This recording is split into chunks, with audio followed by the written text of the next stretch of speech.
Bismillahirrahmanirrahim. Assalamualaikum warahmatullahi wabarakatuh kepada semua murid tahun 6. Okey, hari ini untuk subjek sains kita akan sambung tajuk mikroorganisma. Tapi sebelum tu kita akan ulang semula tajuk mikroorganisma yang minggu lepas. Kita akan ulang sedikit untuk peringatan. Okey, mikro maksudnya sangat halus, tidak dapat dilihat dengan mata kasar. Mikroorganisma ialah hidupan seni yang tidak dapat dilihat dengan mata kasar. Maksudnya mikroorganisma ada alat khas. Contohnya kata pembesar, mikroskop untuk awak lihat mikroorganisma. Okey, kita ada 5 jenis mikroorganisma. Yang pertama, bakteria, protozoa, virus, alga dan fungi. Okey, awak perlu ingat ya, ini hanya 5 jenis mikroorganisma. Dalam setiap jenis mikroorganisma ada jenis yang lain. Okey, contoh. Okey, fungi kita ada 3 jenis fungi. Yang pertama yeast, Mucorpenicillium. Jangan lupa. Okey, fungi ni dia boleh dilihat dengan mata kasar. Dan juga boleh dilihat menggunakan kanta pembesar atau mikroskop. Okey, ingat fungi ada 3 jenis. Okey, yang seterusnya protozoa ada 2, Paramecium dan Amoeba. Ingat protozoa habitatnya di air, kolam atau sungai. Tempat-tempat yang berair. Okey, alga juga ada 2 jenis. Yang pertama phytoplankton. Yang kedua spirogyra. Ingat alga membuat makanan sendiri sama macam tumbuhan dengan melalui proses fotosintesis. Okey, yang seterusnya bakteria ada 3 jenis juga. Bacillus, Streptococcus dan Escherichia coli. Okey, dia wujud dalam pelbagai bentuk, pelbagai saiz dan warna. Mikroorganisma untuk bakteria adalah sangat kecil. Okey, virus ada 2, HIV dan virus influenza. Virus ni lebih kecil dan lebih halus daripada mikroorganisma yang lain termasuk bakteria. Virus hanya boleh dilihat di bawah mikroskop elektron. Ini adalah mikroskop elektron.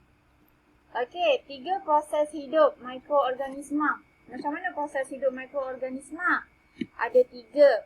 Mikroorganisma bernafas dan membebaskan karbon dioksida. Mikroorganisma juga bergerak. Dia bergerak dengan cara yang berbeza. Lepas tu, mikroorganisma bertumbuh. Contohnya kelapuk yang tumbuh pada roti. Itu adalah mikroorganisma bertumbuh. Dalam masa 2 hari, okey, ada 1-2 tumpuk. Hari yang ketiga, tiba-tiba ada 4 tumpuk. Itu maksudnya mikroorganisma bertumbuh. Okey, yang seterusnya. Okey, kita akan lihat pada subtopik yang seterusnya dalam mikroorganisma.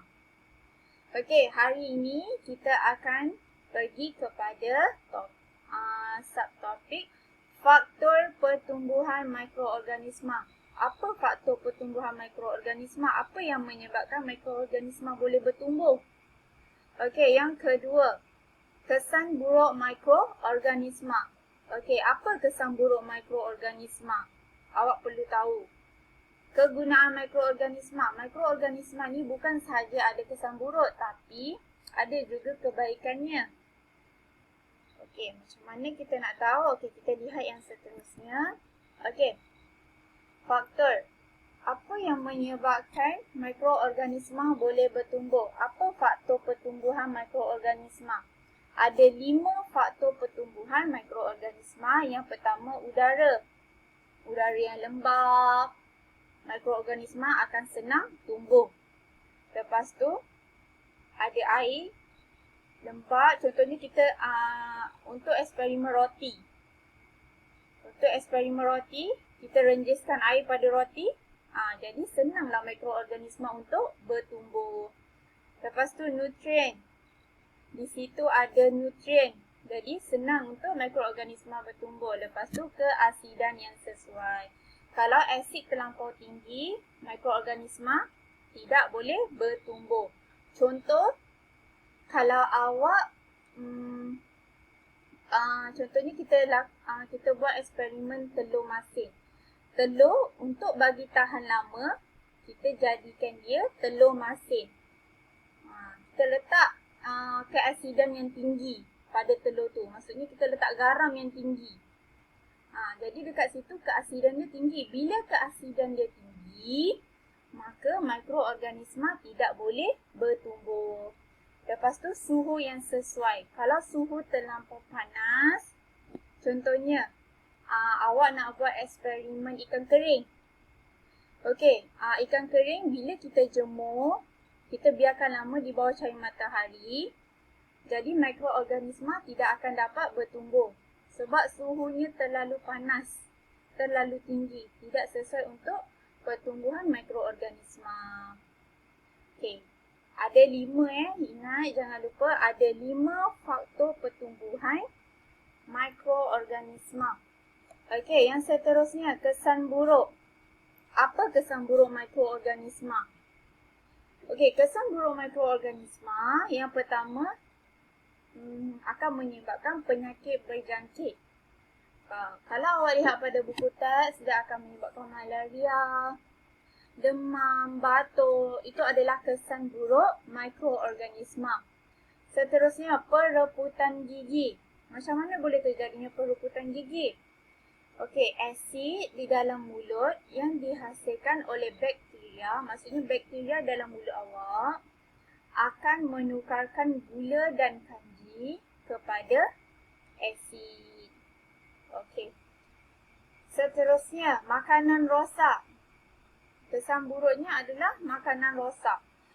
Kenapa makanan boleh rosak? Okey, makanan boleh rosak adalah disebabkan tindakan mikroorganisma dan akan menyebabkan makanan berubah bentuk.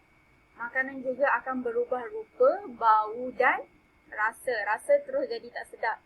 Kalau susu, awak biarkan lama dekat luar, tak masuk dalam peti ais, jadi bau dia. Dia akan mengeluarkan bau yang tidak enak. Okey, yang terakhir keracunan makanan. Kesan buruk mikroorganisma adalah keracunan makanan. Okey, yang seterusnya, yang terakhir adalah apa kebaikan mikroorganisma? Okey, ada banyak kebaikan mikroorganisma. Okey, kegunaan dia, kebaikan dia yang pertama, ia berfungsi dalam pembuatan makanan. Contohnya keju, yogurt, tempe, tapai dan roti. Okey, bakteria.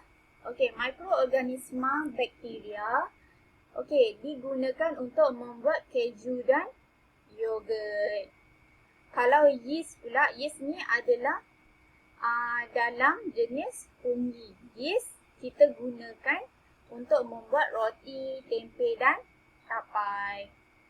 Okey, yang seterusnya, kegunaan mikroorganisma juga dalam menghasilkan antibiotik dan vaksin.